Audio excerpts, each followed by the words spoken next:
2024. This is our 7 p.m. Meeting. We will start out with our opening prayer with Reverend Phil Anderson from the Bethel Church of Tallmadge, and then remain standing. We'll do the Pledge of Allegiance. Let's pray.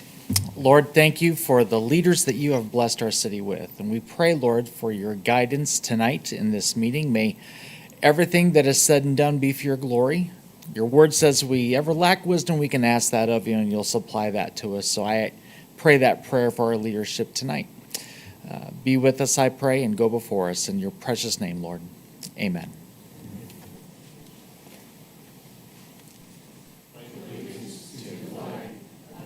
States of America, and to the republic for which it stands, one nation, under God, indivisible, with liberty and justice for all.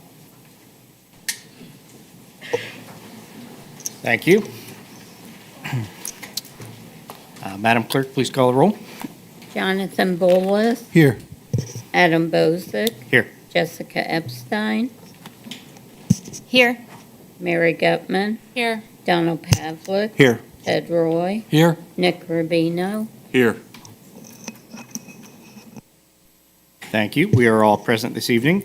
Item 4, correcting and adopting the previous meeting minutes from 9/26/24.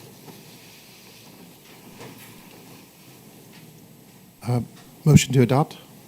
I'll second. I have a motion to adopt in a second. Any discussion? Hearing none, Madam Clerk?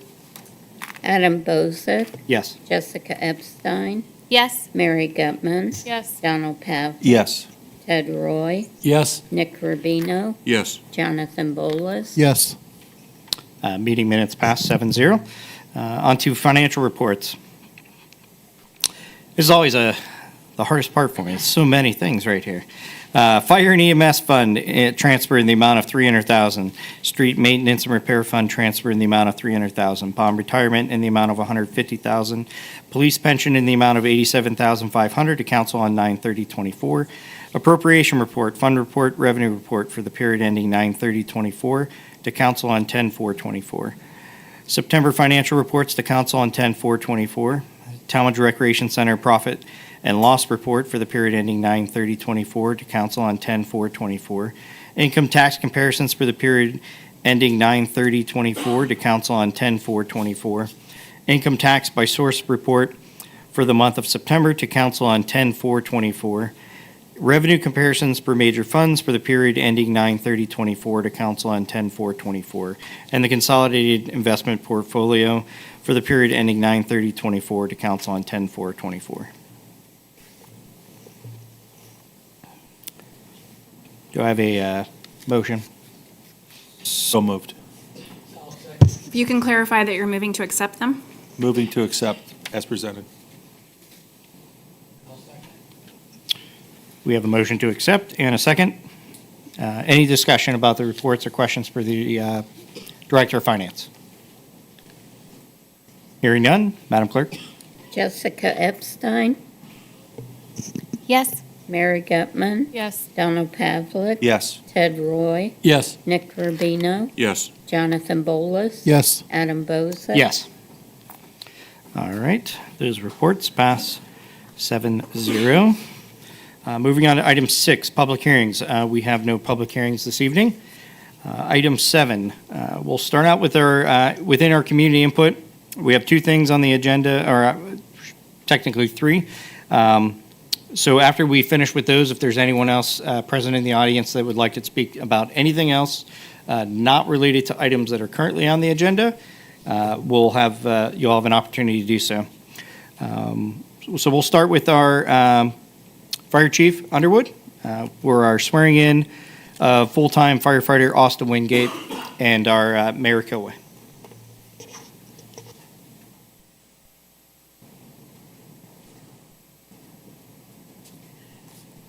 I just want to say what an honor it is to be able to stand here in front of everyone and swear in Austin as one of our full-time firefighters. During the interview process, I had the opportunity and the luxury of interviewing a number of candidates, and he really rose to the top and shined. And I want to thank you very much for applying for the full-time position and going through the process. I know it's very hard, and as a part-time firefighter, you already paid your dues and you're rising to the top. So I want to thank you for that. So let's get this started. Okay, Nice and slow. raise your right hand.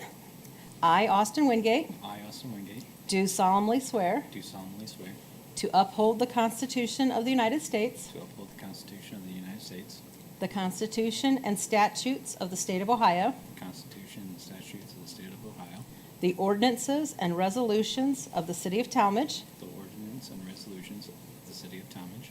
I will faithfully, I will faithfully, honestly, honestly, and impartially and impartially discharge the duties discharge the duties and responsibilities and the responsibilities of full-time firefighter paramedic of full-time firefighter paramedic for the City of Tallmadge, for the City of Tallmadge, beginning Sunday, beginning Sunday, October 13th, 2024. October 13th, 2024. Congratulations. Thank you very much.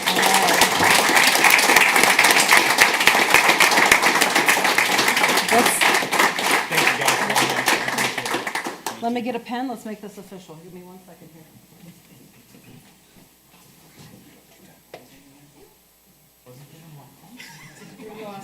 Let's sign this and then you can have your speech.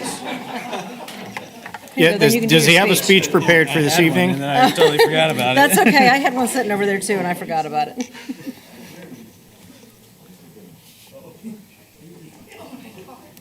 All right, perfect. Thank you. We're going to go ahead and get a copy of this made real quick. Do we want to do pictures real quick? Sure. Yeah, do you want a picture Sure. with your oath and your family? Sure. All right, let's do that first with your family. I'll get out of the way.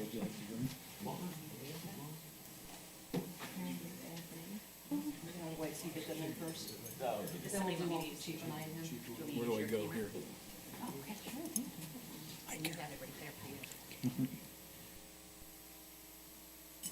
I can see over you guys.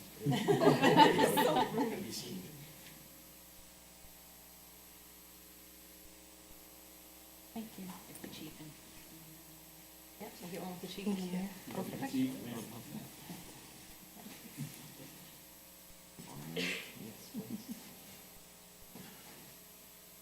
I hate pictures, by the way, guys. I hate them.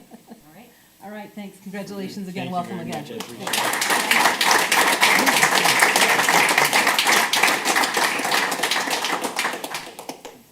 Do I gotta do a speech? No, you don't. Thank you. Thank you guys all for coming. I appreciate it. Thank you guys very much for this opportunity. So thank you, Mayor, Council, once again, for supporting us. Friends, family, fire department family, police department family, thank you guys for being here, support.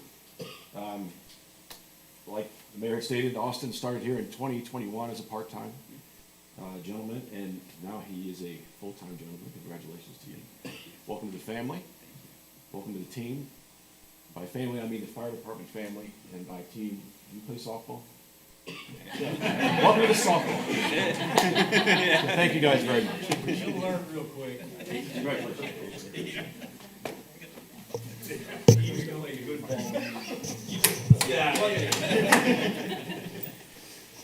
Thank you. You're welcome to clear the chambers if you would like. We won't make you sit. Thank you. So we'll just give the audience a second here to clear the chambers.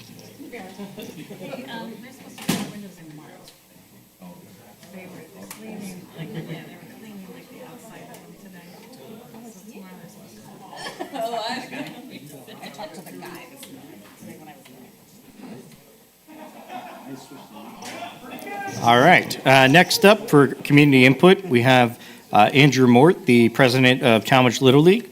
If you could just come up, state your name and address. Normally, we give you 2 minutes. I'll give you a little bit longer.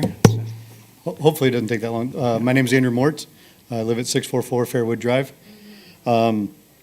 So I'm here tonight for behalf of the Tallmadge Little League as president of the Little League.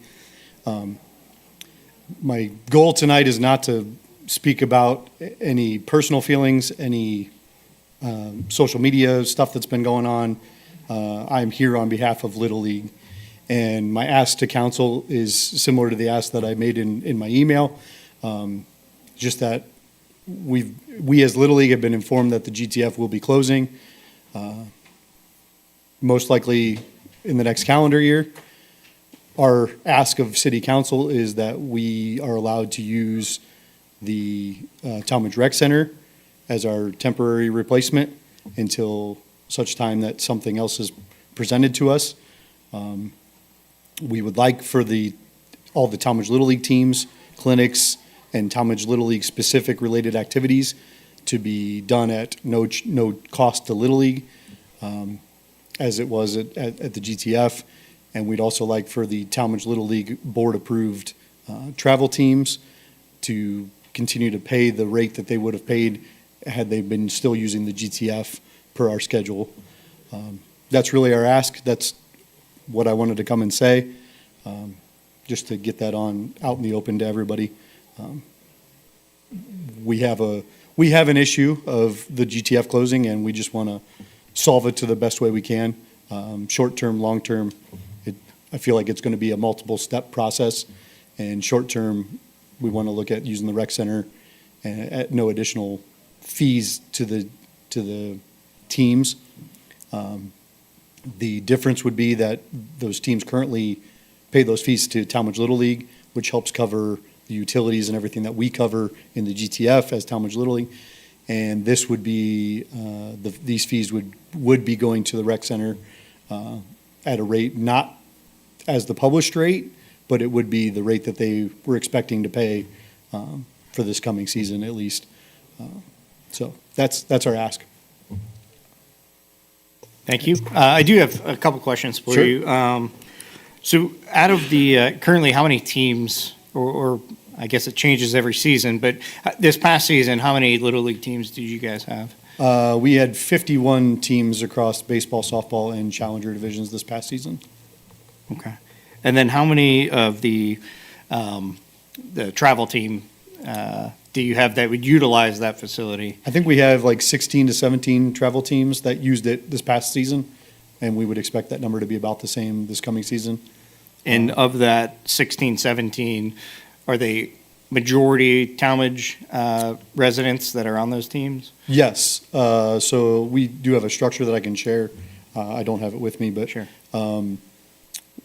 We rate it based on what percentage of Tallmadge Little League you are, and then if you've aged out, what percent Tallmadge residents you are.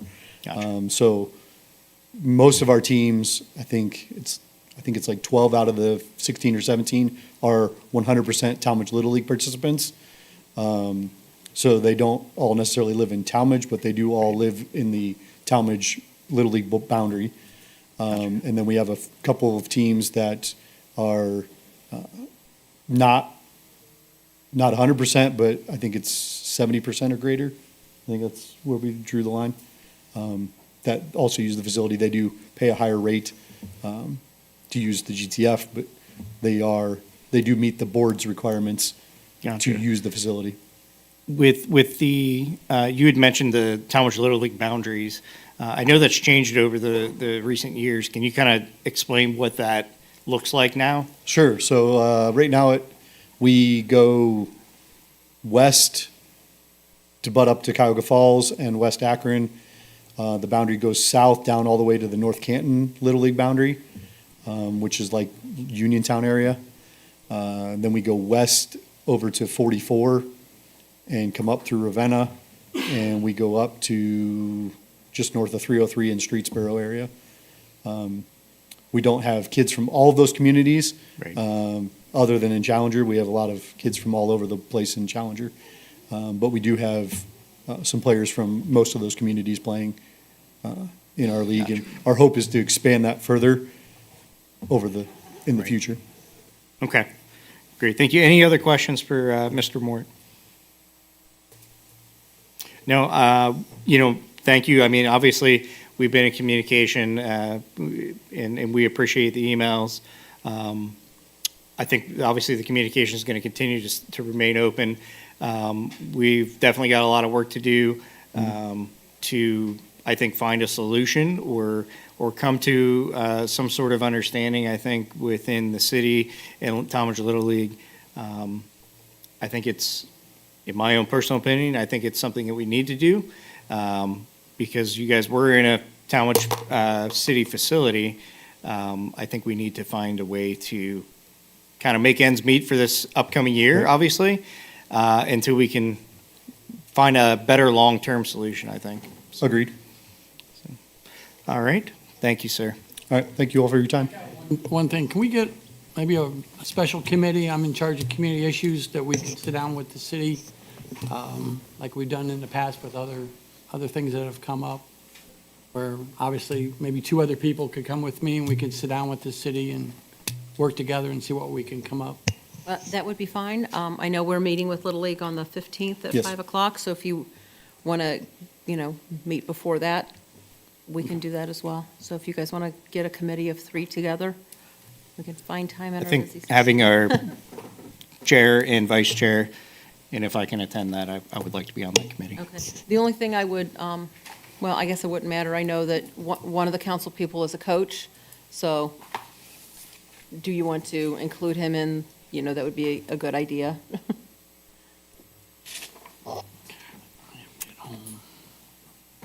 I'd be happy to do that. Okay, thank you. All right. We'll talk offline and figure out who our 3 representatives will be. So, Thank you. thank you. Thank you all. Thank you. All right. Just a word of caution with that, you may want to do that right now, just so that there's no issue with deciding something that becomes a public business without being in the open forum. So you may just want to do it tonight if you don't mind. All right. Certainly. In that case, I believe Mr. Roy might be out of town for this upcoming meeting, and we could just switch off for that responsibility. Sure. Okay. Yeah. All right. Okay. So we have alternate between Gutman and Roy, and Mr. Bolus and myself as representatives for this committee. All right. So, Mayor, if you could just send out some updates on the meeting dates and times. So, thank you. Moving on to our other community input. I'm not sure if she'd like to come up and speak, but we have Mrs. Vashanti Sharavansi. Oh, I was close, very close. Thank you. Good evening, everyone. I am Vasanthi Srinivasan from 1336 Timbertop Drive, and I'm honored to be a Tallmadge resident. My husband and I have been part of this community for over 25 years, and our both daughters are graduates from Tallmadge High School in 2014 and 2017.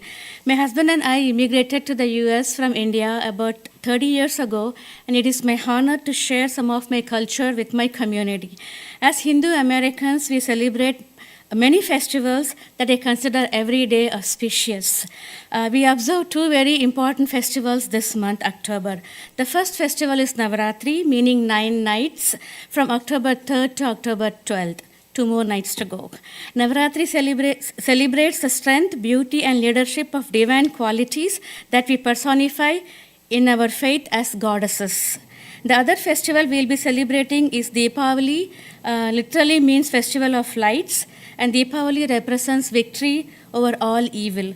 These festivals are very famous worldwide and celebrated enthusiastically in the Akron, Canton, and Cleveland areas, bringing our vibrant culture and ancient traditions that promote unity and peace amongst all beings. We will be celebrating Deepavali as a community at the SV Temple in Richfield, Ohio, with food and fireworks on November 1st evening. I invite all of you to join in our celebrations. Thank you. Thank you very Oh, much. thank you. Thank you. Is there anyone else present this evening that would like to speak on any information? Yes, sir. You just state your name and address? Yes.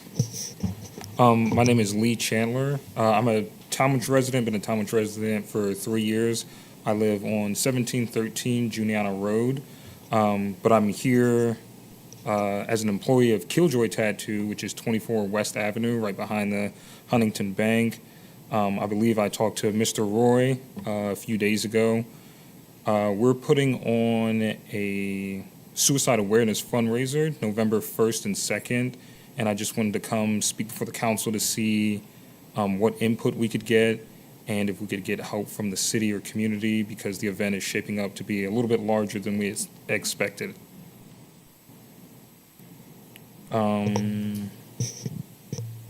This is actually like our first big fundraiser. Our shop's been located at 24 West Avenue for a little over 7 years, and we're a 5-star business. Just a little background on the event. A buddy of mine, sorry if I get a little emotional, a buddy of mine actually just recently committed suicide. He owned a comic book shop up in like the Cleveland, Parma area, and we're all big like nerds over at Killjoy. So we wanted to put on an event to kind of celebrate him, give back to his family and his shop a little bit because they've been left with a handful of bills. And we're also going to donate the rest of the proceeds to the American Foundation for Suicide Prevention. And the reason I'm here before you today is because we know a lot of like big artists and celebrities who are actually donating art for us to raffle and auction off. So we're getting a much larger audience. Celebrities include Tony Moore, co-creator of The Walking Dead, who'll be donating art. Bobby Johnson, who was the recent winner of the last season of Ink Master, and like other big artists are considering what they'll donate. So we're kind of waiting to hear back from other people to see what they'll donate, and then we'll kind of move forward and let everyone know. But it's shaping up to have somewhere in the hundreds of people kind of coming through to look at art, get tattooed and everything, because we're doing a flash event. We'll also have like a costume contest, raffles for various prizes, and other art. Well, that's great. That sounds like a good event. I know, I believe the city, we do have like an event permit, if that's would be a necessity or not here. It sounds like the good news is you're getting to the size where you might need to have some of that go through. So we'll work with you. I'll give you my card right now, and then you can follow up with me tomorrow, and we'll get you pointed in the right direction and make sure everything's lined up the way you need it to be. Okay. Okay? Yep. Is there any other information that council needs? Members of council, any questions or information that you'd like? I know I got something to talk to you about. Yeah. I'm talking to them. Great. Okay. And I'll get you my card as well if you have any information you want to relay to us. That way I can help pass it down the line as well. So, All righty. thank you. Thank you. Thank you very much.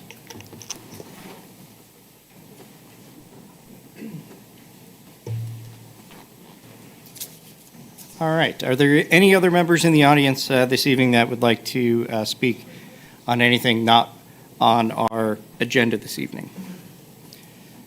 Seeing none, we will close our community input. Item 8, agenda additions. We have none this evening.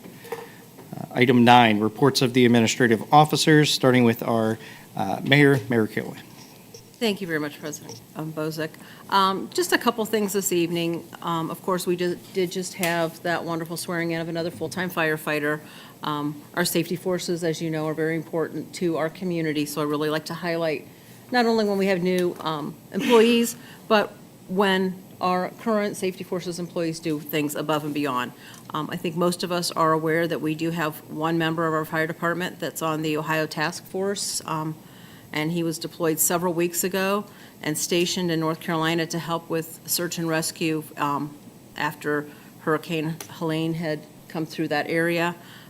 He was not able to come home. He was then immediately deployed to Florida to assist with search and rescue for Hurricane Milton. So I just want to make sure that everyone realizes that he's really in the trenches, and I know my prayers are with him and his family as he's away, helping those that are greatest of need.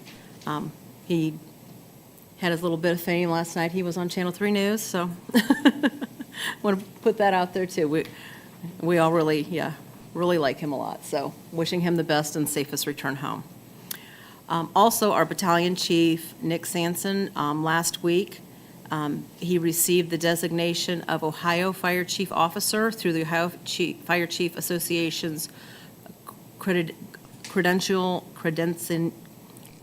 I can't say that word, Credential Committee. So he is the second Tallmadge firefighter officer to achieve this designation.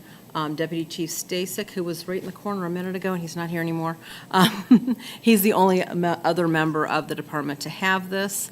It is the Ohio Fire Chiefs Association and the Ohio Fire and Emergency Services Foundation created this uniform credentialing program to enhance the professionalism of our fire chiefs across the state. The program promotes accountability and sets goals to help fire chiefs better serve their departments and communities. It focuses on professional development, leadership, and management, requiring credential renewal every 3 years. The credential is available to officers at the battalion chief level or higher, and I'm very glad that we have leaders in our city who seek that professional development, and it's really not easy to get that certification, and we should all be very proud of his accomplishment. On the police department side, we have our assistant records clerk, Kim Drum. She completed training as an application assistant for the Safe at Home program.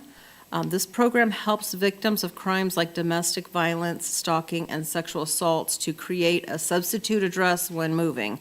So this helps protect them from their suspects, the people that have been attacking them and so forth. The Tallmadge officers and detectives were recently also commended for several Summit County prosecutors. There were several trials that were scheduled in September involving suspects charged with very serious crimes, and due to thorough investigations and preparedness by our officers, the suspects entered guilty pleas. So that doesn't happen very often either, so we should be very proud of them. Moving away from our safety forces, our Tallmadge has their annual electronics recycling event. It's going to be Saturday, October 19th, from 10 to 2 o'clock at the Tallmadge Rec Center. Our trick or treat is, again, Thursday, October 31st, from 5:30 to 7 o'clock. Those that are listening at home, please remember to put your porch light on if you're participating in passing out treats that evening. I also had the opportunity to meet with the Builders Club and speak with Mr. Nash and his group of students in the Builders Club, and we had a discussion on what can the Builders Club do to help the city. So we discussed a number of options, and I really had a strong discussion with them about painting fire hydrants. And so we have that program that it's just getting some finishing touches put on right now, and I've connected Fire Chief Underwood to Mr. Nash to see if we can't get that moving forward to get some of those fire hydrants painted. You guys are all aware of the West Avenue and Neighborhood Center overlay special joint work session between Council and Planning and Zoning. It's going to be Tuesday, October 29th at 5 o'clock. I was also able to attend the 105th birthday celebration of Betty Kinnan at the Tallmadge Health and Rehab over on Northwest Avenue. Now, for 105 years old, she was extremely bright and cheerful and was just wonderful to meet, and I really enjoyed that so much. The strategic plan is going forward. We have our strategic planning team set. We had our first meeting. Our next step is the focus groups and then the town hall meeting. So we should have a very busy fourth quarter, and we should have this ready for us in January. Today, I did meet with Nicole Mullett from Arts Now. She helps to facilitate arts councils for different communities. So we had a discussion today on how we can bring some more arts into our community. And so preliminary discussions on this. This is something that I was really trying to do as a council person. I know Mary and I had many discussions on this. And just with all of the things going on right now, I'm going to get with Mary, but I think we'll start with this at the end, towards sometime in the first quarter of 2025. So we just had that initial meeting, and she's given me some really great ideas to get moving on that. And then finally, my last after hours with the mayor is going to be this month, October 24th. That's due to the fact that, the fourth Thursday of the month is council nights, and that's the best way for me to have these meetings, and we do not have council on those last two months of the year, so I will not have them in November or December. So if anyone out there wants to talk with me, during those after hours with the mayor, please come on the 24th between 4 and 6 o'clock, or just call my office and make an appointment. So, and that's all I have. Is there any questions? Any questions for the mayor? I do have one question. As you were describing all the different certifications and great programs that our men and women in the police and fire, and it sparked my memory on when is our next community expo? Will it be in 2025? I think it's next year. It is I next think year? it's 2025, yes. And that's something Every- we need, we partner with the chamber on, Sure, so we're waiting for that. They usually take the lead on that. So, absolutely. Yeah. I think Preliminary it would, discussions have not even started yet on that, so. right. But as you were explaining all those certifications, I think it'd be a great highlight for our community and for those men and women, if we can even just have like a list of all the different certifications that those men and women have. I think that's great. I think that is something that we should continue to push, is that education side for those individuals. And it's not just the ones that are out there on the street, as you mentioned, Kim, Right. with her certification there. Right. And that goes for a number of people within our city forces in general. Everyone seems to go above and beyond to make sure that they're the best prepared, the best trained. Training is very important to all of us, because that's how you have, Right. better professional development, so. Yep, very knowledgeable staff, so. Yes. Great, thank you. Any other questions? Moving on to Director of Administration, Economic Development. Good evening, everyone, and thank you, Council President Bozick. And glad to hear that, because our citywide training budget is, I'm requesting it to be increased next year. So I'll go and, let's see, I'll go make sure I mark this so I can pull it from the video. Just a few updates tonight. The business retention and expansion visits continue, the BREs. It's getting, I'm excited to say that I got a call this week and had someone reach out and wanted us to come out and do a BRE, so we'll be doing that in about a week and a half. You've should receive from the mayor prior to tonight's council meeting a couple of things that we have as handouts now. One is a BRE leave behind. The leave behind describes various grants, loans, incentives that are available for certain projects. You have to meet certain criteria in the city, and describes in brief other workforce development programs. We also have a new Tallmadge, a Tallmadge new business resource guide. It's a high-level overview of the planning and zoning process, and also expands upon the BRE leave behind information. So the leave behind is really just to, generate some thoughts and discussions with the business owner and what's out there, and if they look at expanding in the future or have someone else looking to come in, a first-line resource. It also has the city's contact information on there. As I mentioned last time, the budget process continues. I'll be meeting with Councilman Pavlik and Councilman Bolus, the mayor, and the finance director this Tuesday. And then we have the first ordinance reading on October 24th, the first reading of the ordinance. Council work session is November 6th.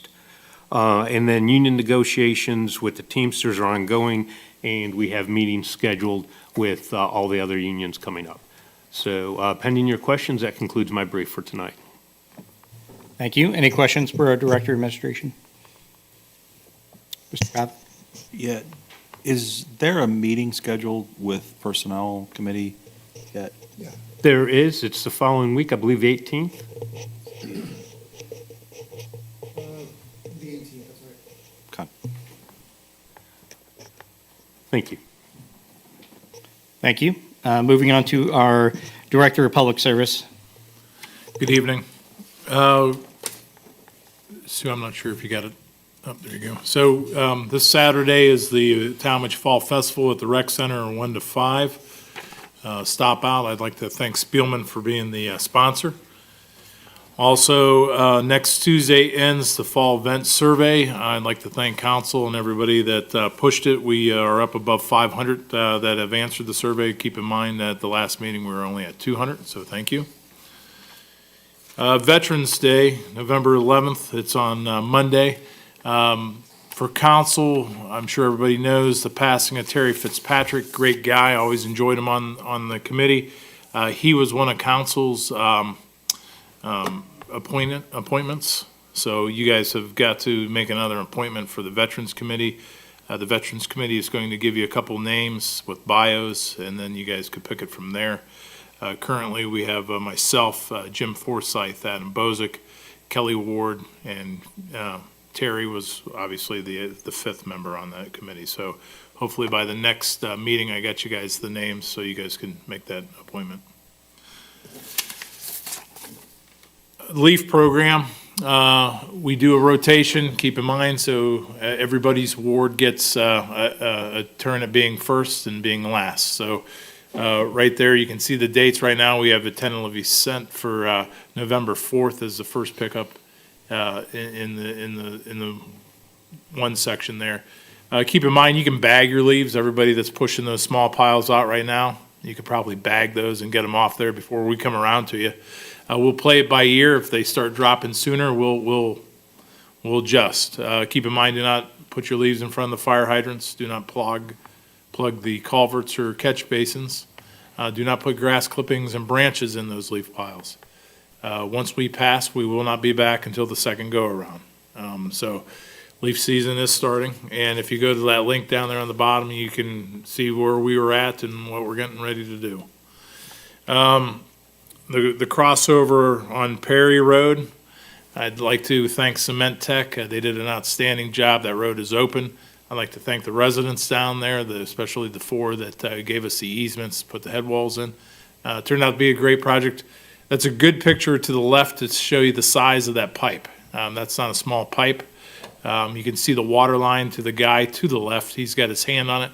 And there was a gas line there too, so Cement Tech had a couple utilities they had to work around to get that pipe through there. Did a great job. Road's open. Last meeting, I believe Councilman Bozick brought up the Macca Park restroom. The council may be interested in revisiting that. Just to go over that again, ARPA funds, we have $400,000 there. The engineer's estimate for that restroom was $415,000. The bids came in, and you can see the lowest bid was $490,000. So I need another $80,000 from council. I got to be honest with you. I'd like to take that $400,000, and if you want to give me an extra $80,000, that'd be excellent, and put it towards the Howe Road restoration, not the park, the actual road surface. We want to take it down to 3 lanes, keeping it the same width, 2 bike lanes. The engineering's been done. If you look at the map, this is our pavement rating system. The green roads obviously mean good. The yellow roads mean average. The orange roads mean you're just getting bad, and the red roads are bad. The road to the left is Thomas, that's red. We've just paved that. That's green now. We have to wait till the next time we get this updated. The other red road is Indian Hills down there in by Macca Park. But the worst road there is Howe Road, and you can see it, and sadly, that is at a 38% rating. That's horrible. That's F. We've invested all, and that's that red road to the north. You can see the different color reds, and that dark burgundy red is how bad that's the worst section of it. So right there, that's the section we have engineered from the roundabout to North Avenue. The total cost for that engineering is $3,800,000. Where are we going to get that from? So here's the breakdown.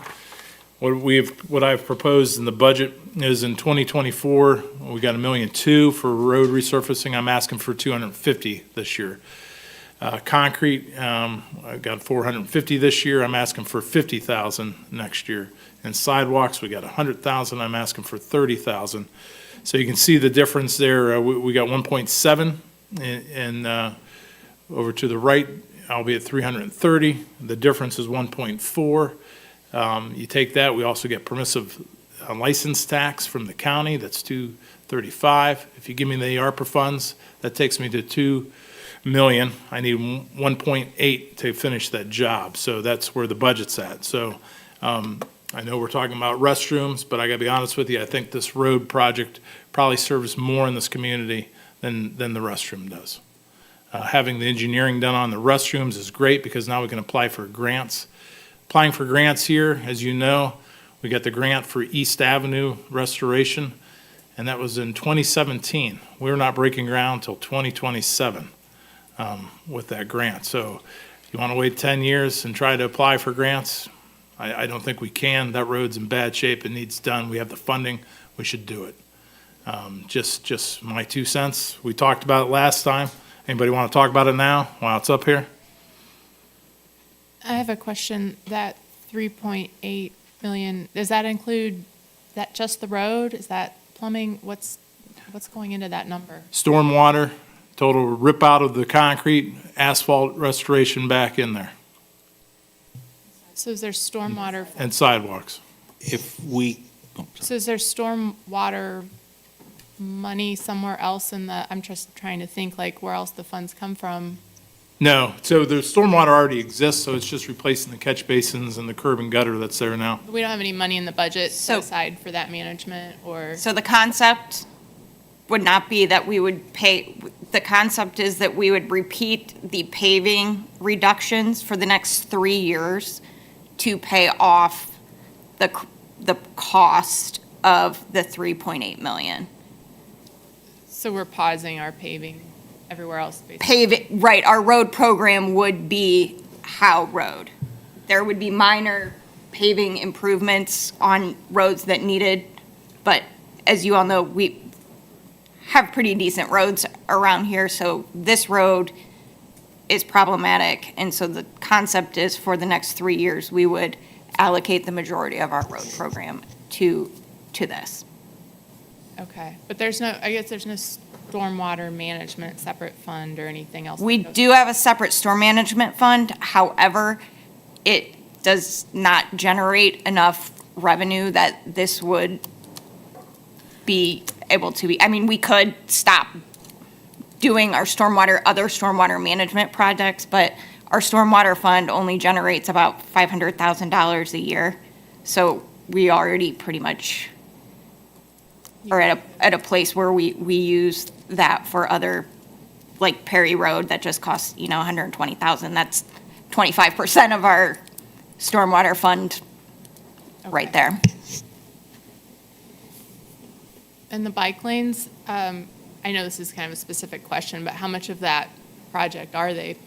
Like, is that a big cost to have those? No, it's the same paving, so all that does, so right now you're of a 4-lane highway up there, we're reducing it to 3 lanes, and we're not reducing the width of the road, we're keeping that the same, so you're getting the pavement regardless. All of that's doing is adding the striping for the bike lanes. And with the Freedom Trail being there, that's a great opportunity to connect to that. Right. so the cost would be the same if we keep it 4 lanes. Yep. But the concept of reducing it down to 3 is to try to kill that speed. And then with the Freedom Trail crossing that's going to get a splitter island in there to give some protection to the folks crossing that. Keep in mind, the speed on that's horrific. And you get rid of the chance to speed down the double lanes and put it down the turn lane, that should reduce the speed dramatically. Do you know how often we have a police car sitting at the Freedom Trail because of speed? I know they'll sit there quite frequently, but do you have a ballpark of how many hours that would be? Sorry, nope. I wish I did. I don't know. You'd have to ask the chief. I wouldn't know. Yeah. Not invested in that road in 7 years, just because we knew this day was coming. Now that the engineering's complete, it's time to hit it. I know it sounds stupid, but there's no way we could put a tunnel underneath that road. I know it's going to be expensive, but No, because that's. I drive it a lot, and it's. For the it's Freedom dangerous. Trail, keep in mind that is still the rail property. So that's Metro Transit, not Metro Parks. Metro Parks leases that from Metro Transit. So that is still an active rail line. So at any time, the rail company could come in and reactivate that line. Right. And that's why they haven't released it to anybody. They still own it. They own it coast to coast, really, so.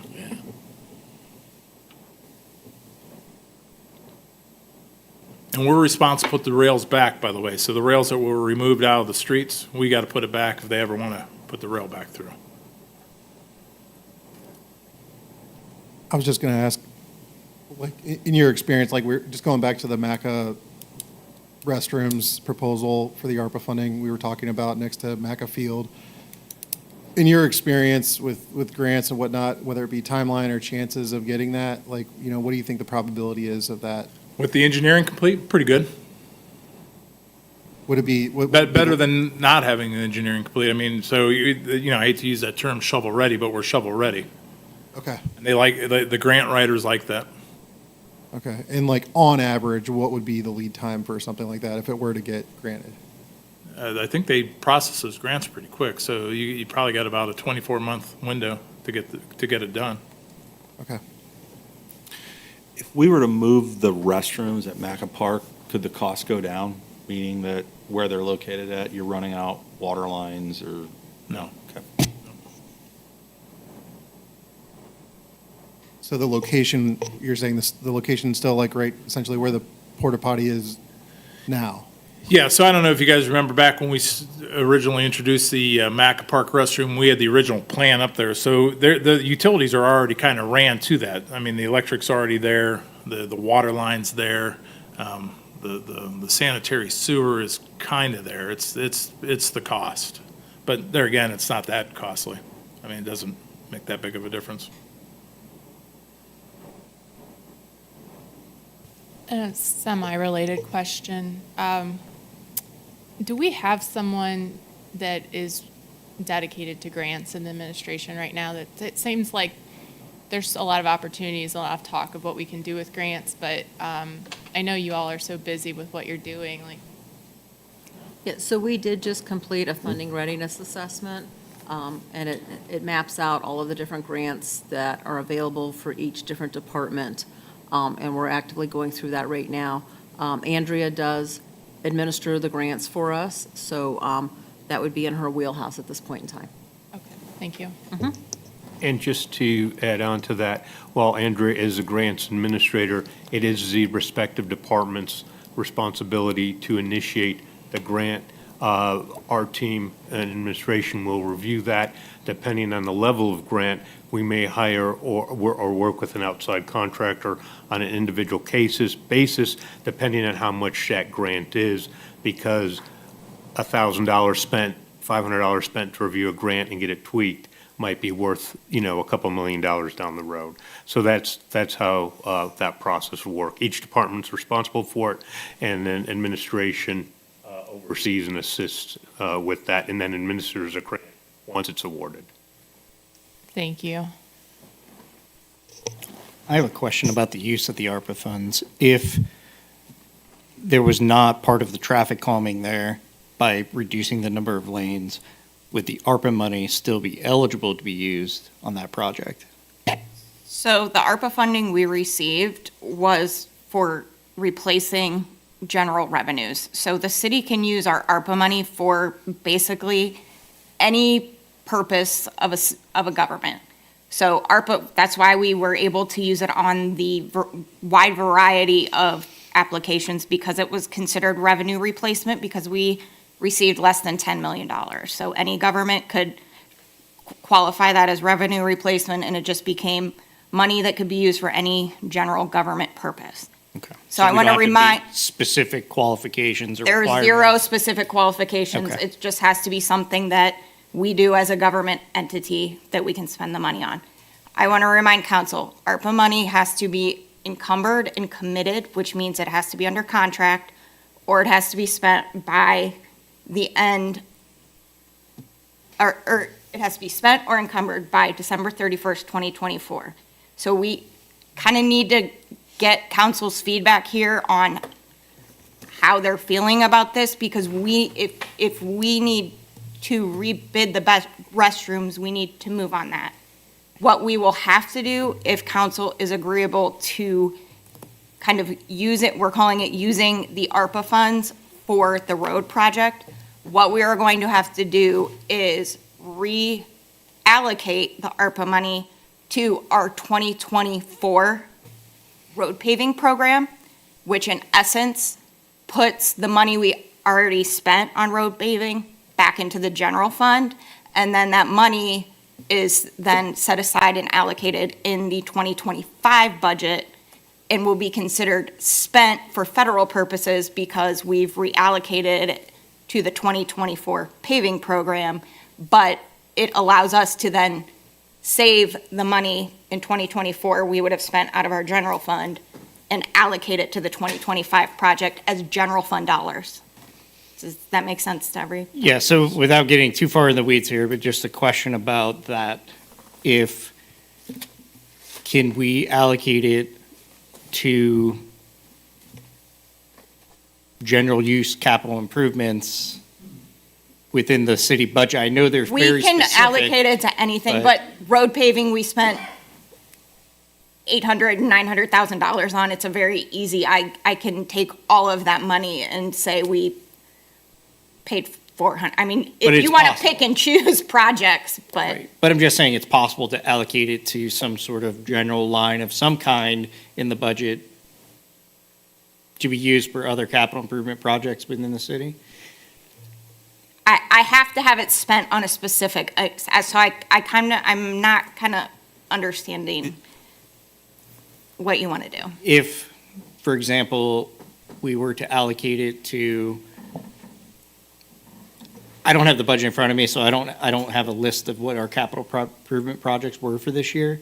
But if there's a capital improvement project that was in there, let's just say it's parks improvements, can it be allocated to parks improvements and then we can utilize it within our parks? So we During have to, 2025.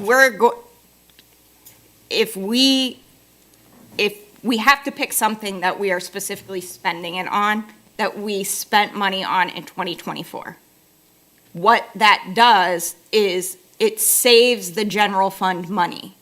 And so then when we do the 2025 budget, we can look at that pool of money as being used for a separate project in 2025, whether it be the road or some other project that council would want to, it just becomes part of the general fund pool of money, of carryover funds.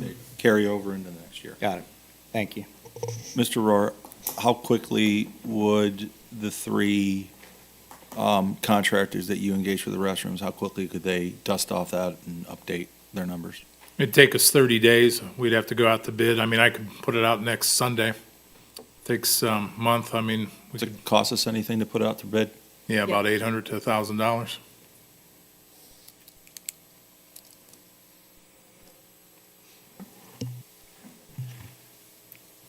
I just got a question, because we did the Perry Road this year, which you had on, you were planning on doing it next year's budget.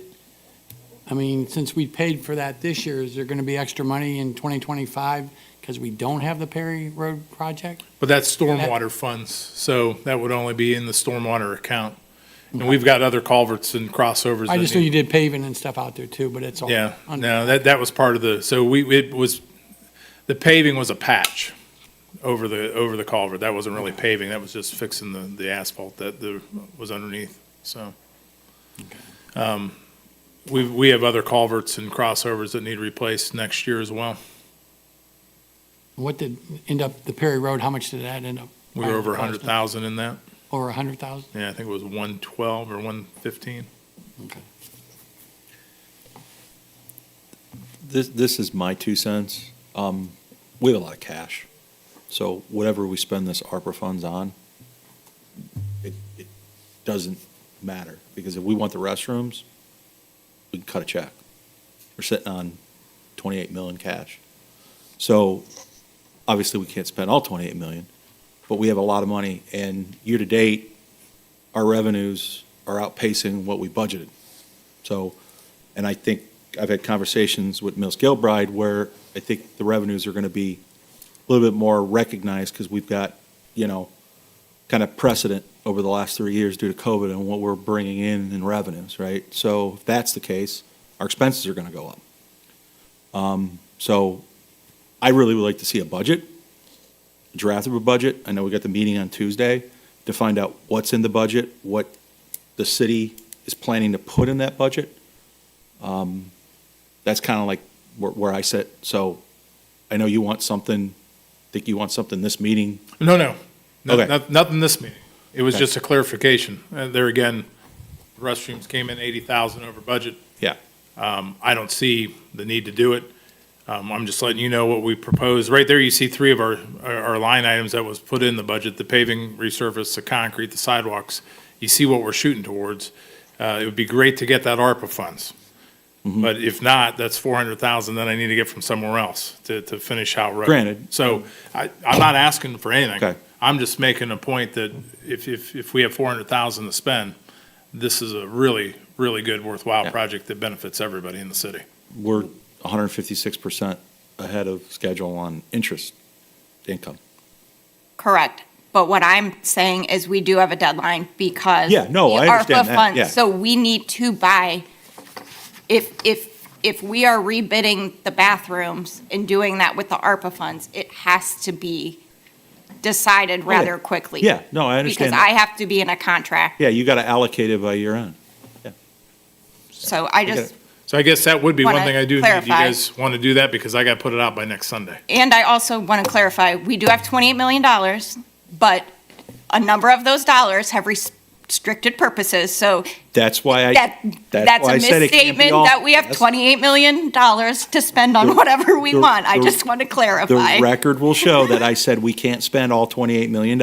I know that. But we also cannot spend all $28 million on a bathroom at Maca. I just want to, I know you're. I'm not asking for $28 million for a bathroom.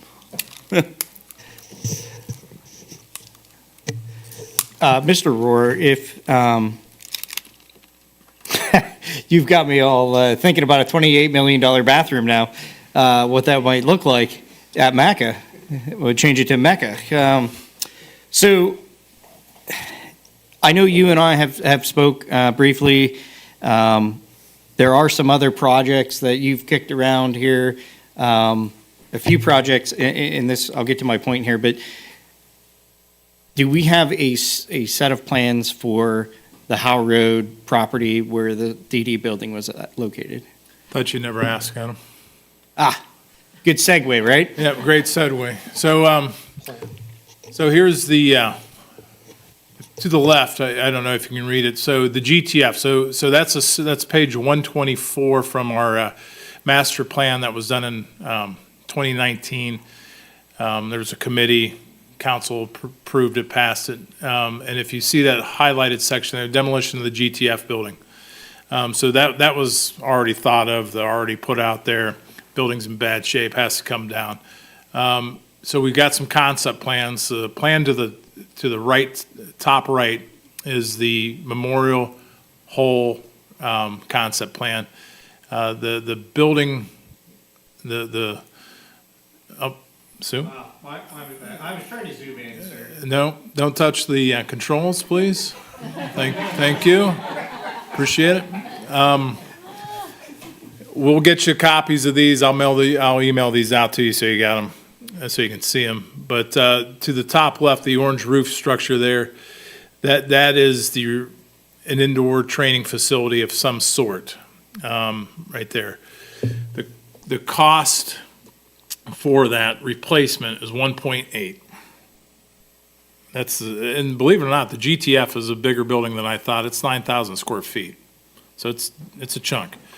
The plan to the bottom right is actually the concept plan for the 89 East Hall Road, the old DD property.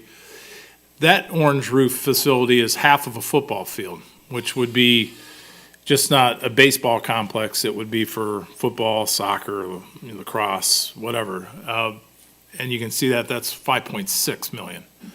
I'm not talking about the whole concept plan. That's just for that structure. So 1.8 for replacement of the GTF, 5.6 for a full half-field complex. There again, going back to the Howe Road, 3.8. I mean, I'm trying to sell Howe Road here. Yes. Can I ask a question? What are you building for $200 a square foot? That's what the engineer's estimate is.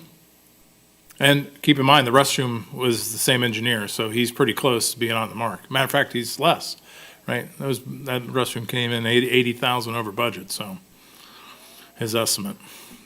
So he's on his mark with his $200 a square foot. So that's the cost. The whole concept plan you can see for Memorial Park, the whole is 7.9 million. Whole concept plan for Hal, including the Challenger field, you can see the Challenger field is there with some updates to it, is 15.9. So it's not cheap. None of this stuff's cheap. I like parks, but I like roads better. Does it need to be 9,000 square feet? To replace exactly what's there, so if we went with a 5,000 square foot building, I'm still at $1 million. Yeah, 200, I mean, whatever it is, it's times 200. So 5,000 would be smaller, it's half of what they got there now. And I gotta be honest with you, the GTF, as great as that facility is, and I know Little League will tell you that it's awesome, it's small. It's tiny in there. You get kids of 12 and 14 years of age swinging a bat in there, you don't have a lot of room for anything else. Mr. Bozick, can I ask one of the audience members a question? Mr. Mort, can you please come to the microphone?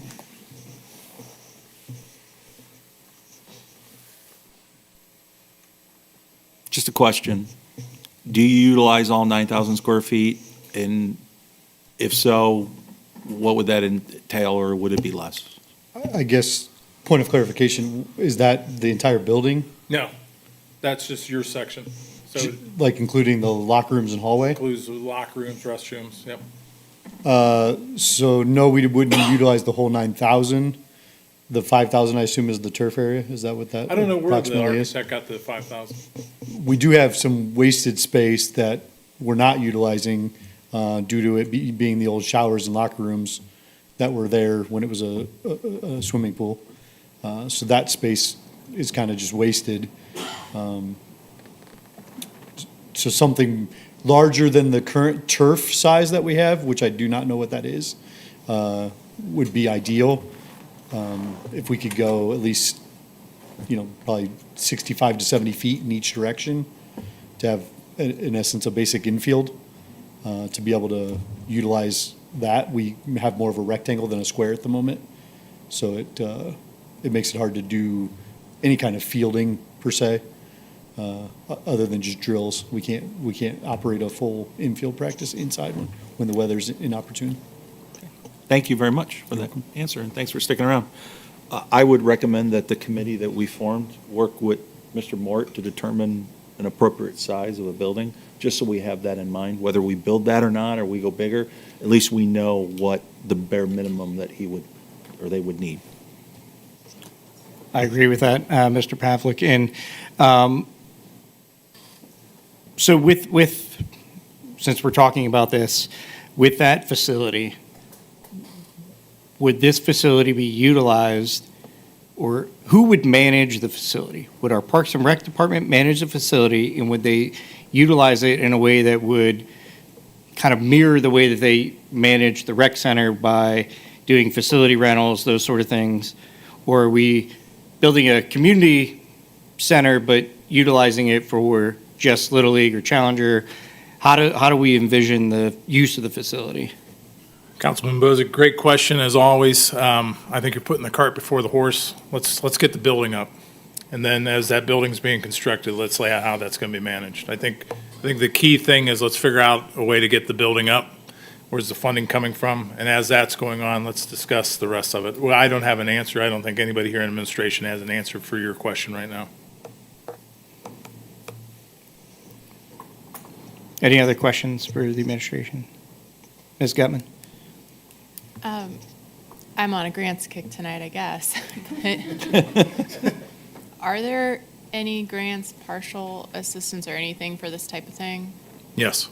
And are they hard to get? We don't have engineering. Those are just concept plans. Engineering goes a long way. You can see the engineering costs. So if we did the engineering for that whole project, it's 200,000. If we did the bottom one, it's 600,000. So that's a lot of money. That is a lot of money. This is all a lot of money. And I guess circling back to the MACA restrooms, since you have mentioned that there is grant money out there that you feel that we could obtain, personally, that does make me feel more comfortable with the idea of pausing on that project. But it isn't something that I think that we should walk away from entirely. I'd agree. Having the engineering done is a whole different ball. I mean, that really opens up doors that we didn't have before. Yeah. You know, I've spoken in favor of those bathrooms before. I think it's important, and but Howe Road is also really important. I think those bike lanes, like, definitely are also a value for the community as well, and slowing down that traffic. Getting that project done as soon as possible is important. So that's where I stand on it. Anything else on this? I mean, so I'm just looking for do you guys want me to go out to bid for the restroom? Or are we good to just take that 450 or 400,000 in ARPA funds, put it towards the surfacing program for 2024, knowing that we have 400,000 in the general fund for a project next year, whatever that project may be? I'd like to just give my opinion. Originally, the bathroom on Howe Road, I think, was like $390 last year. Correct. And I remember that being a tough pill for council to swallow at that time, and then the price has increased significantly this time. And yes, we make good financial choices as a council, as a city, and we do have those funds, but at what point is a bathroom approaching $600,000? Like, where's our limit to saying, yes, we want a bathroom, it would provide additional safety, kids wouldn't have to cross the road, but how much is too much to spend on a bathroom right now? And I agree, I don't think we want to lose sight of the project altogether. If we can get additional grant money to help, that would be great. Howe Road sees more pedestrians crossing at a higher rate of speed than in the park, and it has more traffic on a daily basis, year-round, than the park. So both options bring us safety. They do. I think there's more increased safety with the option that you're providing us with Howe Road. Strollers cross that road all the time. I don't cross that road with a stroller because it's not safe. It's too fast for my kids. We don't ride bikes on that road because it's too fast. So I know that the amount of safety, my dad rides his bike on that road. And my dad's been hit by a car. So, like, I understand the safety on there. And so that's where I'm coming from.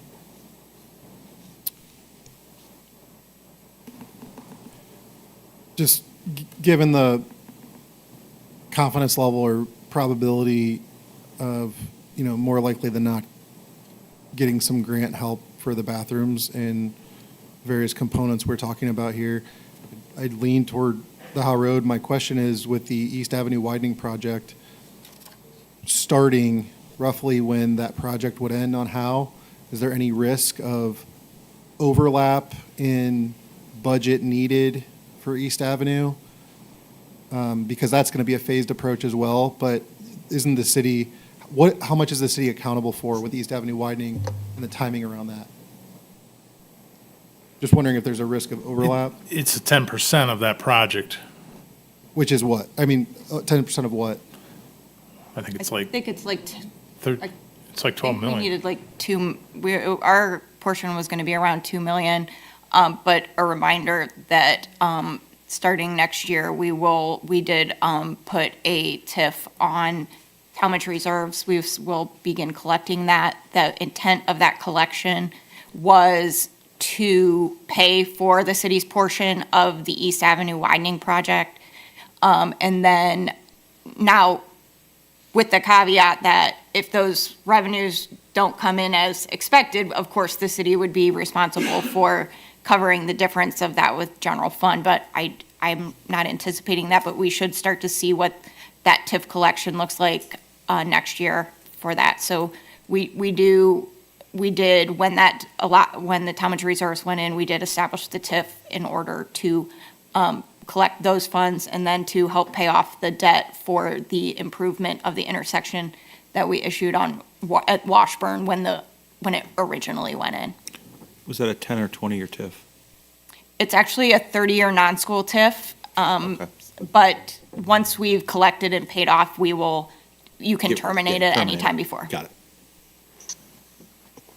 And then for East Avenue, that's set for 2027, right? Yes. Okay. And that's why, so East Avenue is out there, so Phase 2 of East Avenue from Monroe to the Circle is Phase 2. That's one reason why we're not submitting for any grant applications for that, because for Howe Road or any other road project, is because we don't want to outcompete East Avenue. East Avenue is already in the hopper. It came close to getting awarded last year. We don't want to put another road project in there that might outscore it, like Howe Road. And there again, Howe Road, 3.8 million. I mean, that's really a reasonable number for resurfacing the whole thing, getting the concrete out and putting asphalt in. I mean, that's a pretty solid number. That's not outrageous.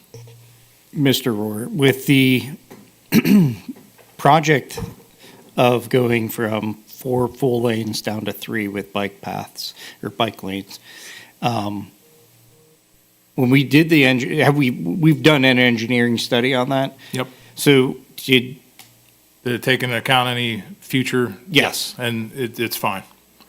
I believe that was her question probably 9 meetings ago about it. And the engineering came back and said, yeah, it'll never have an issue with that growth, with going down to 3 lanes. And I'll have them add that to the report. So what kind of growth did they look at, though? Was it The strictly residential? Or was it- Residential. Okay. So I think the administration, or at least Mr. Rohr, is looking for some sort of guidance from us as to whether or not we proceed with a bid for the restrooms.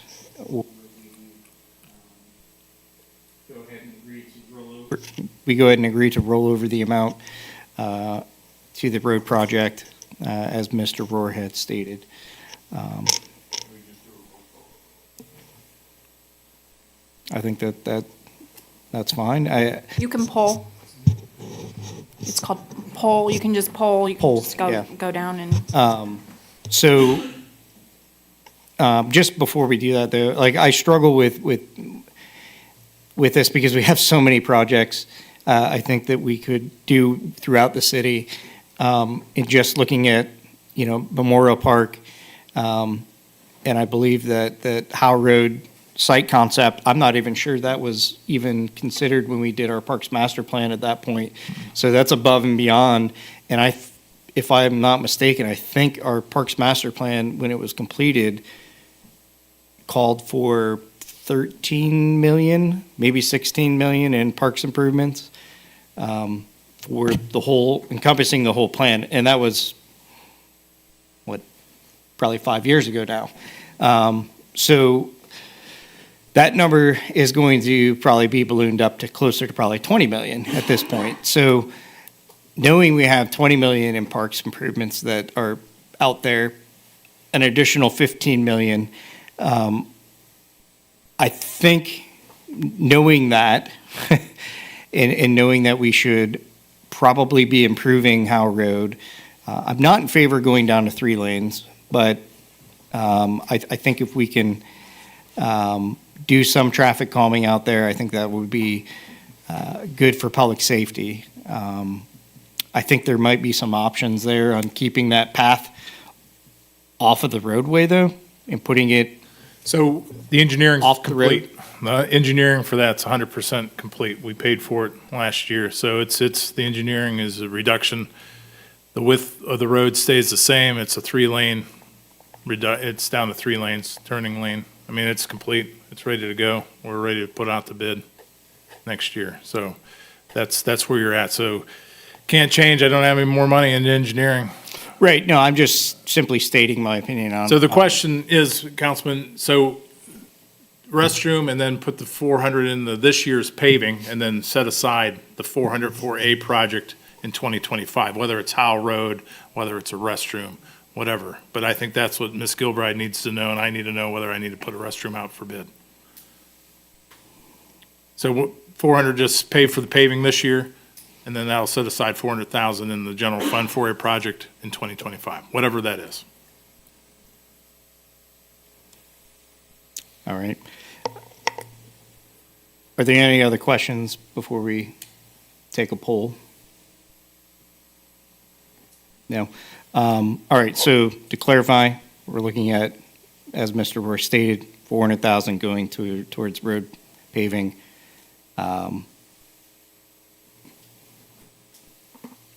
We'll start down at the end. Can I just state my opinion, or does it have to be a yes, no? This is casual. This is like Okay. just to get a sense of direction for Mr. Rohr. Thank you. I would be supportive of allocating the funds to the paving for 2024. I'm also in support of the 2024 paving allocation. I like the paving idea as well.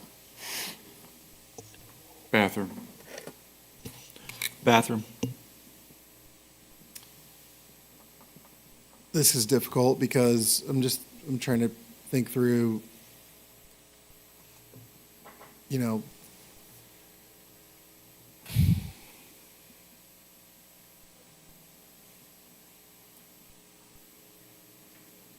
trying to think through like the greatest good.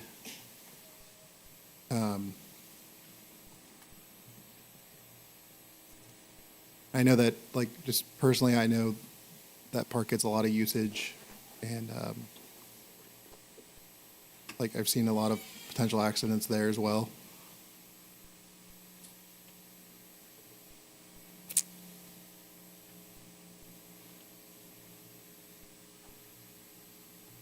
Just all things considered, I'd have to lean toward Macca Park. Thank you for that thoughtful consideration. I'm also struggling on this, but I think knowing what we know about the cost, I would lean towards the bathrooms. Great, thank you. Gives me good direction. Thank you, sir. We appreciate your due diligence in this, and you always produce Oh, I'm not great done. reports. Oh, I figured you weren't. So McDonald's is offering a land donation to us where the old McDonald's used to sit. That's that yellow section there. They'd like to make a donation towards the city. Not looking, just giving you guys a heads up, not asking for an opinion, just giving you kind of a heads up in case you hear rumblings of this. So moving forward, the new McDonald's moves to the new site.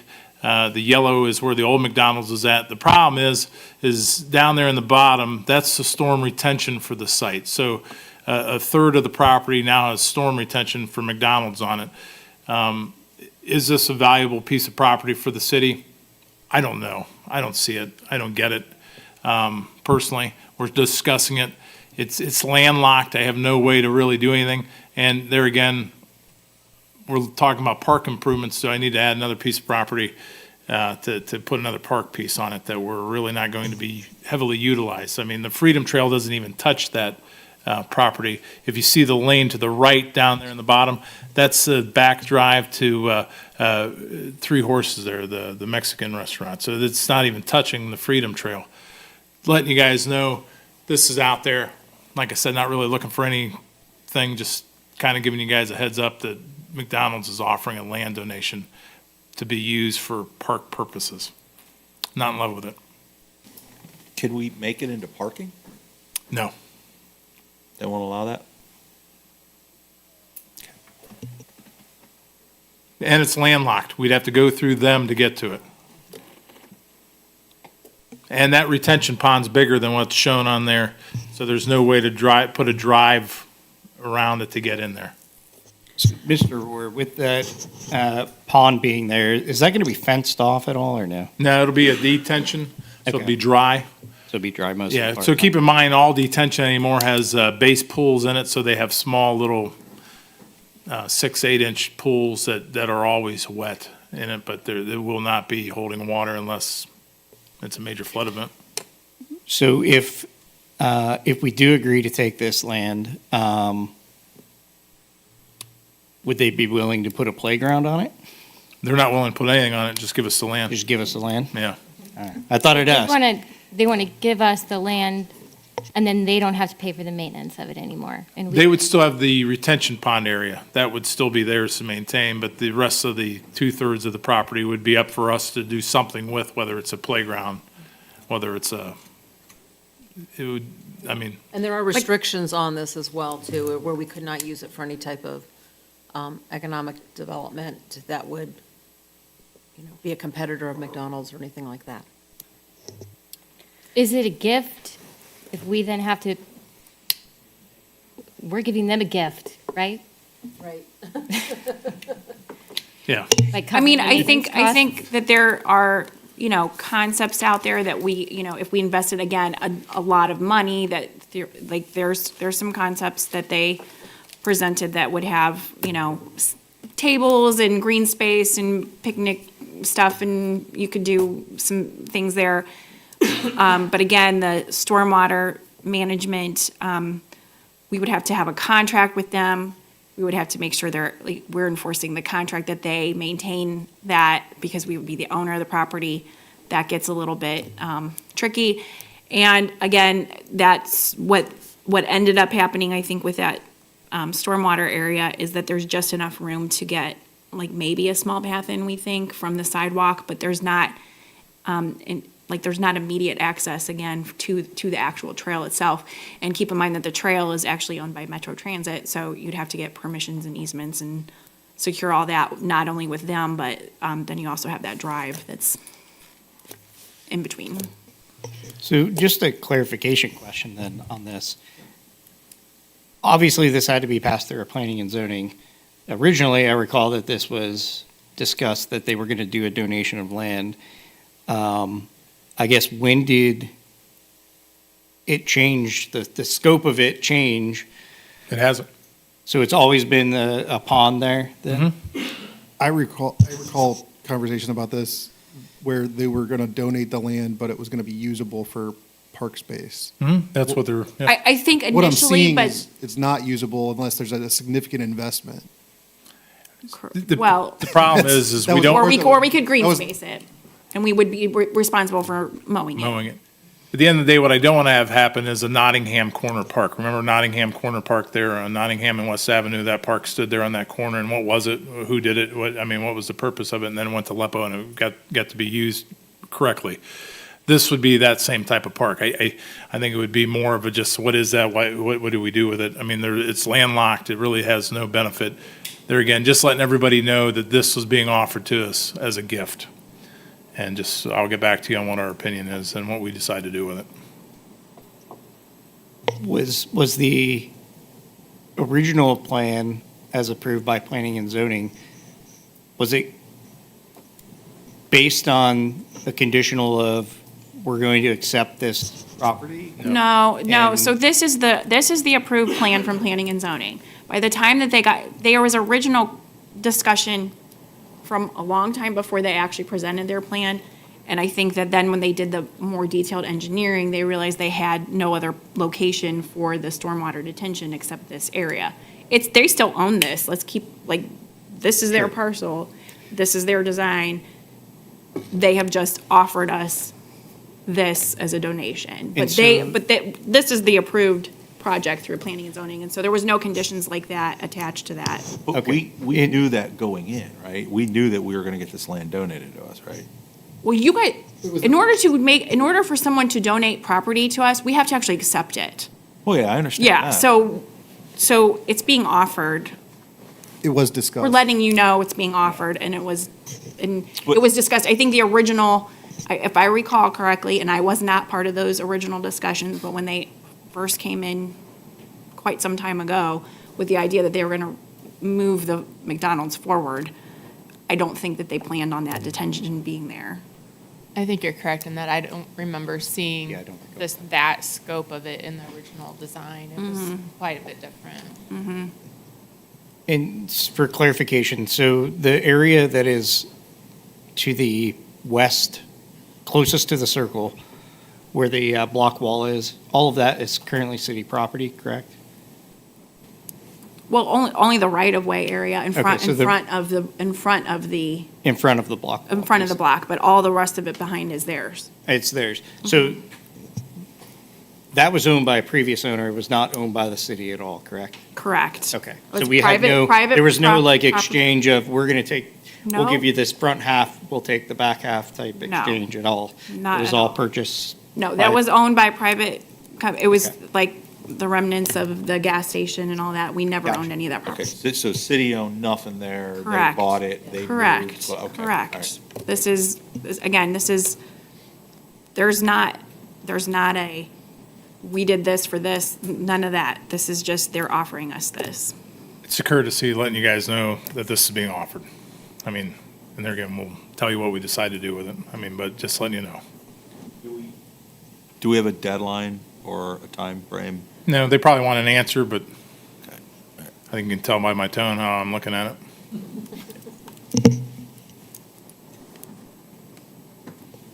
If we could, obviously, they're in construction phase. We probably don't know specifics as to the exact size, but it might be close. If we could just get a general understanding of the amount of square footage that would be right there, I think that would at least help us. That's the close version of it. Okay.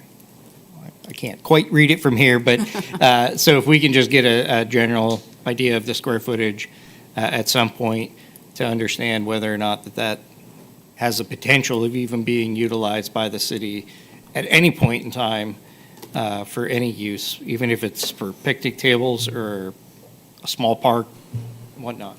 Sure, I mean, again, it can be green space, you can put grass on it and throw some picnic tables up there. But we have to maintain it then. Yeah, that's understood. I think there's options for the maintaining of it. I think we could do it without being grass. I've seen a lot of usage of turf being put in different areas. I think that's an option. Doesn't necessarily have to be grass. So, just an option. So, there you go. Just letting you guys know. Thank you. That's the end of the report. I have one question. Fall Festival. Fall Festival. Yeah, it came up in Rotary today that someone asked, do they need volunteers? Because we've always volunteered out there for years, but no one, in fact, the question was, are they even having a fall festival? Yes, having a Fall Festival. I'll get back to you on the volunteers. I have not heard that we need any. Okay, Just so you know, I did reach out to Jessica and she was gonna follow up if there was any need. okay, I thanks. don't think that that's the case. I've not heard that, but I'll ask. All right, thank you, Mr. Rohr, for your detailed report and taking up a lot of our time tonight, sir. Thank you. I owe you guys. Moving on to our Director of Finance. Thank you. Tonight, everybody received the financial reports. Tonight, at first reading, we have Resolution 2024-7 and Ordinance 2024-62 and 63. And I would request council to consider adopting those at first reading if possible. End of report, or if any questions, I'll be glad to answer them. Thank you. Any questions? Moving on, Director of Law. No report this evening. Thank you. Moving on to reports of standing committees of Council of the Whole, starting with our Planning and Zoning, Councilwoman Gutman. Thank you, Mr. Bozick. I'll call Planning and Zoning to order. We have nothing before us this evening. We are in receipt of the Planning and Zoning activity reports for September, so I thank Mrs. Hessing for those. Is there anything else to come before the committee tonight? Okay, seeing nothing, then I will close committee. Thank you. Moving on to our Finance Committee, Councilman Pavlik. Thank you. The Finance Committee deals with budget appropriations, reappropriations, bonds, franchises, investments, and expenditures. We have four ordinances and one resolution tonight, one being in third reading. The first is ordinance 2024-57, Exhibit A, authorizing the mayor to enter into a memorandum of understanding with the County of Summit and other political subdivisions for job creation, retention, and tax revenue sharing, and providing for an immediate enactment. Sponsor of this ordinance is Mayor Carol Kilway.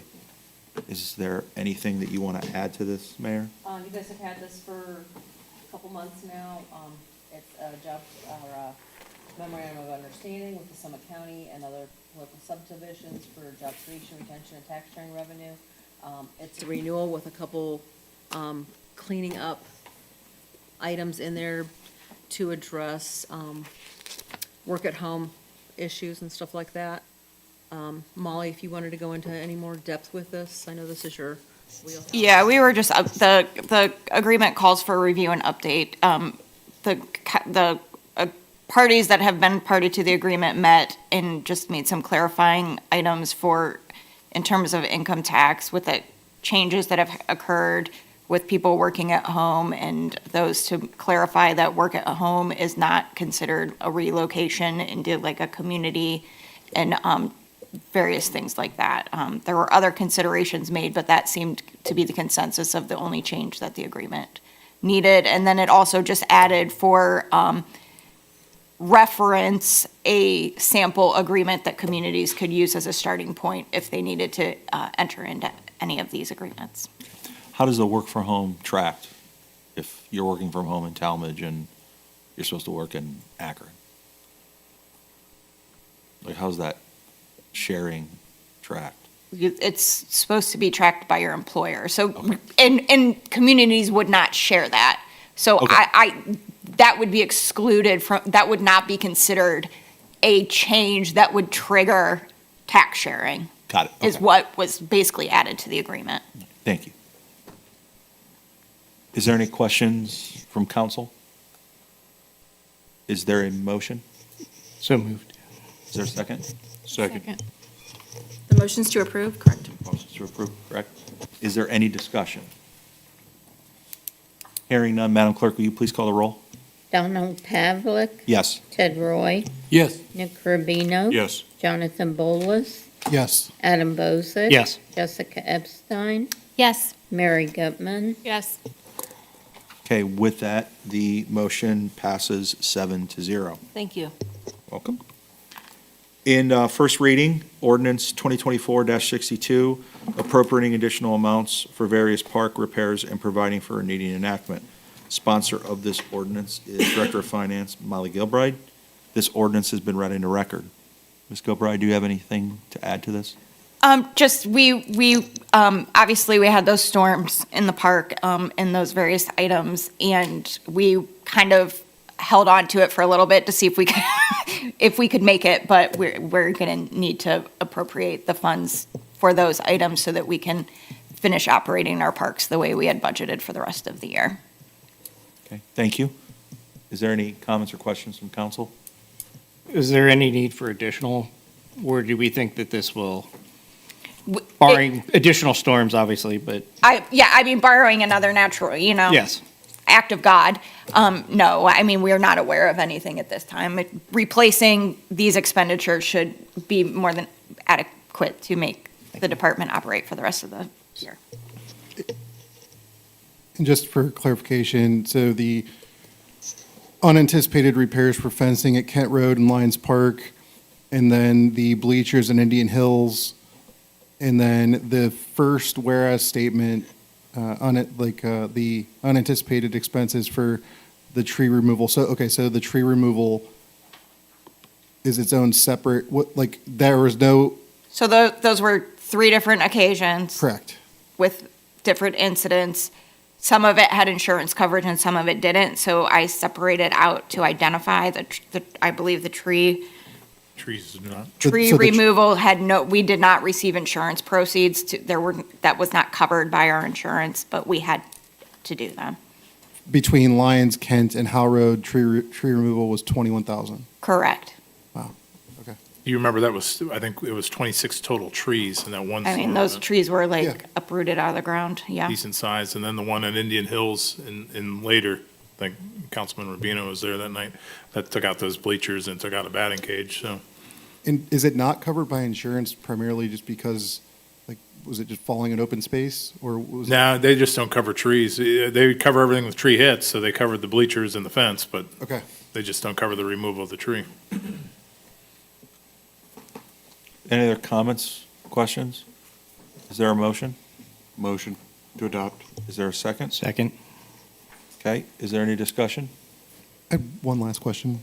What about the batting cage? It's fixed. That was in, okay, all right. Okay. Anything else? Madam Clerk, please call the roll. Ed Roy, Yes. Nick Urbino, Yes. Jonathan Bolus, Yes. Adam Bozick, Yes. Jessica Epstein, Yes. Mary Gutman, Yes. Donald Pavlik, Yes. Okay, with that, the motion passes 7-0. Next up is ordinance 2024-63, appropriating additional amounts for purchase of water and providing for immediate enactment. Sponsor of this is Director of Finance Molly Gilbride. Ms. Gilbride, would you care to make any comments? Just as I've been alluding to in council reports, we have seen a sharp increase in the amount of our water bills and usages. We've had some water main breaks. We did receive a rate increase from Akron that was not communicated to us prior to the 2024 budget being completed. So we're working on that. So at this point in time, we need to increase the appropriation. We've actually already spent this year more than we spent last year as of October. So we're going to need to increase that to be able to continue to purchase water to service our residents. And just kind of, as I'm sure you're all staring at me, yes, we are going to have to start doing rate analysis and look at our water rates. They have actually not been raised since 2012. So it is my intention early in the first quarter of 2025 to not only do a rate analysis for water, but all water and sewer simultaneously, so we can move forward and look at both of those together. And because we've been raising sewer, that's been kind of the hot topic, and because of those sewer rates rising, we've been able to sustain the water, but we looked at a pretty decent water rate increase, and we're gonna have to look at our own water rates. And I know I've asked before, like, has there been any recent update on, like, the EPA regulation with Akron? No, but Akron has given us a rate increase on the sanitary sewer, which we'll be bringing to you as soon as we're done negotiating with them. So there's another increase coming from them. That was actually 4 years ago that they gave us the last rate increase, believe it or not, as painful as that is. And on the water issue there, we have a gentleman starting next week, the leak seeker. He's going through and he's going to check every one of our lines to see if we do have a leak that we are unaware of. Leaks do occur underground. We were going through a lot of water every couple of months, and I don't know why. We've been looking at this since March, and some months we're right on the money from where we were, and then other months we're like, this past bill's crazy. I mean, it's I don't know where the water's going. Any particular area you can think of, or just it's? No, I mean, we know when water breaks occur, but there are ones that do occur underground and you don't see them for a while. So we got the leak seeker guy coming out, and he'll walk every water line we got and see if there's one out there that we don't know about. Any other questions or comments? Question for Mr. Rohr.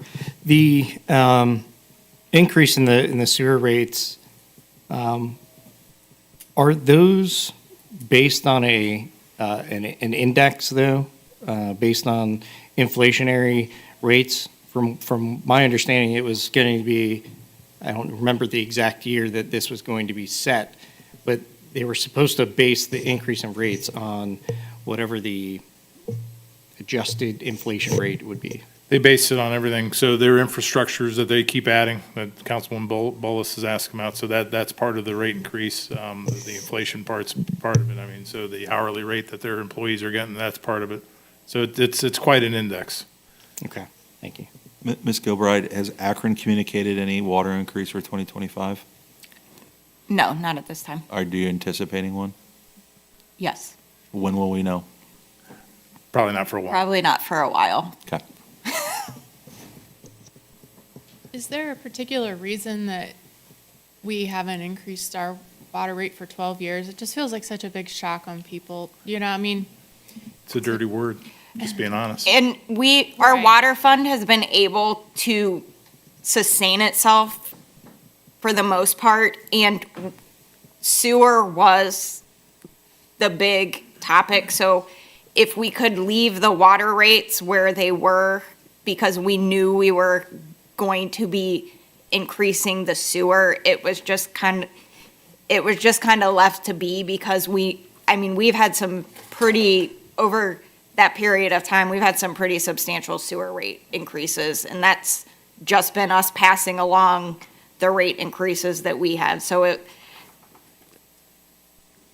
could we have also put water rates on? Yes, but we were trying to kind of be mindful that bill's all one bill. So seeing sewer go up and water going up both at the same time is even a harder pill, to swallow. So, and the water portion of our bill, is, if you look at it in detail, what you pay for water is very small in comparison to what you pay for sewer. So we're just trying to be mindful overall of the overall impact that those sewer rates were having. okay. So hopefully our residents aren't looking at another shock like they had to with the sewer increase. I think we can phase in a reasonable process, but that's why I am going to kind of work through a pretty in-depth analysis. I've found some really great software that maps out and does a lot of back analysis and helps out with that. So I'm going to be utilizing that next year to hopefully provide us with all the data that we need to kind of make those choices. Thank you. Any other questions? Comments? Hearing none, is there a motion? Motion to adopt. Is there a second? Second, Is there any discussion? Hearing none, Madam Clerk, please call the roll. Nick Rubino, Yes. Jonathan Bolus, Yes. Adam Bozick. Yes. Jessica Epstein, Yes. Mary Gutman, yes. Donald Pavlik, Yes. Ted Roy. Yes. Okay, with that, ordinance 2024-63 passes with a motion of 7-0. Thank you. Next up is ordinance, in first reading, ordinance 2024-64, accepting the 2024-2025 Ohio EMS Priority 1 Training and Equipment Grant and providing for a needing enactment. Sponsor of this is Director of Finance Molly Gilbride. Ms. Gilbride, would you have any comments on this? This is just a standard grant that we usually get in the fire department every year, small amount of money towards purchase of different EMS supplies and equipment. I think this year they're going to be able to utilize it to purchase a CPAP machine for one of the ambulances. Okay, thank you. Is there any questions or comments on this? Hearing Motion none, to is there a adopt. motion? Motion to adopt. Is there a second? Second? Okay, any discussion? Hearing none, Madam Clerk, can you please call the roll? Jonathan Bolus. Yes. Adam Bozick. Yes. Jessica Epstein, Yes. Mary Gutman, Yes. Donald Pavlik. Yes. Ted Roy, Yes. Nick Rubino. Yes. Okay, thank you. With that, ordinance 2024-64 passes with a motion of 7-0. Next up is, in first reading, Resolution 2024-7, Exhibit A, accepting the amounts and rates as determined by the Summit County Budget Commission and authorizing the necessary tax levies, certifying them to the county fiscal officer, and providing for immediate enactment. Sponsor of this is Director of Finance, Molly Gilbride. Ms. Gilbride, is there any comments? This is just a function that we need to do every year for the Summit County Budget Commission so that they that we as a city recognize the tax rates that they will be collecting our tax levies on. Thank you. Is there any questions or comments on this resolution? Hearing none, is there a motion? I would move to adopt. Second. Thank you. Any comments or questions? Hearing none. Madam Clerk, can you please call the roll? Adam Bozick, Yes. Jessica Epstein, Yes. Mary Gutman, Yes. Donald Pavlik. Yes. Ted Roy, Yes. Nick Rubino, Yes. Jonathan Bolus, Yes. Thank you. Resolution 2024-7, Exhibit A, passes with a motion of 7-0.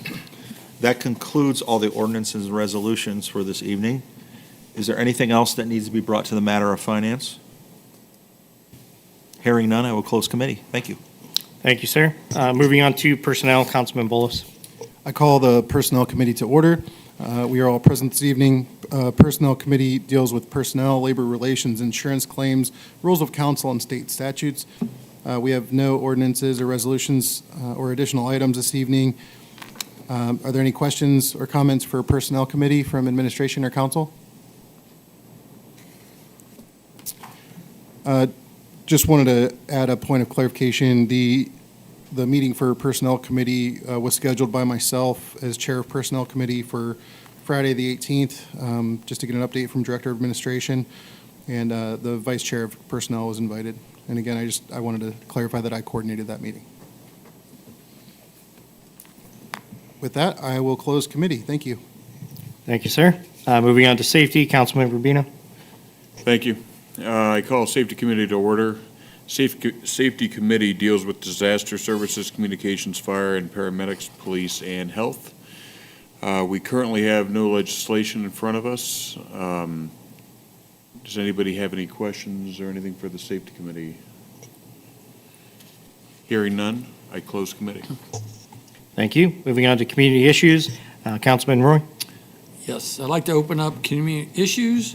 The Community Issues Committee deals with parks and recreation, civic affairs, liaison between council and the recreation board, and intergovernmental affairs. Tonight, we have no legislation in front of us. Is there anybody else have any other comments? If not, I'll close committee. Thank you. Thank you. Moving on to public service, Councilwoman Epstein. Thank you. I call Public Service Committee to order. The Public Service Committee deals with streets, highways, sidewalks, buildings, and improvements, water, sewer, electricity, gas, energy resources, recycling, waste, and trash. We have nothing before us this evening. Is there anything anyone else would like to add? Hearing none, I close committee. Thank you. Moving on to reports of special committees, Council Operations Committee, Mr. Bowles. No report this evening, other than that we did connect with the Director of Administration and submitted our budget for 2025. Thank you. Thank you. Moving on to item 12, any other announcements? I have one. I just want to give a quick shout out to Officer Ickes and his K-9, Mattis, and Sergeant Fairhurst. They have volunteered their time for the Citizens Police Academy. I'm attending that every Wednesday from 7 to 9. Last Wednesday, 2 Wednesdays ago, I got to listen to the use of force and firearm simulator with Sergeant Fairhurst. And last night, we were up here at the Tallmadge Police Station and got to meet Mattis, the K-9, for Officer Ickes, and that was pretty cool and fun. So, thank you to that and allowing them to do that. So, and for both Chief Bohan, turning me on to this and attending these classes. So, thank you. And thank you for attending those classes. That's appreciated. Thank you. And I know Officer Ickes just had that, was awarded as well with a special certification. So again, Train K-9s. yes, another certification to hang our hat on here within the city. So Train Norton's K-9 unit. So, yeah, that's great. congrats to him. Any other announcements? Hearing none, I'll take a motion or a motion for adjournment. So moved. Second. We have a motion and a second. Madam Clerk?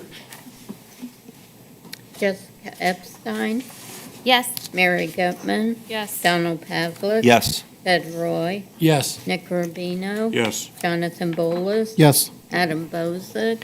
Yes. All right. Time is now 8:50 and we are adjourned. Thank you.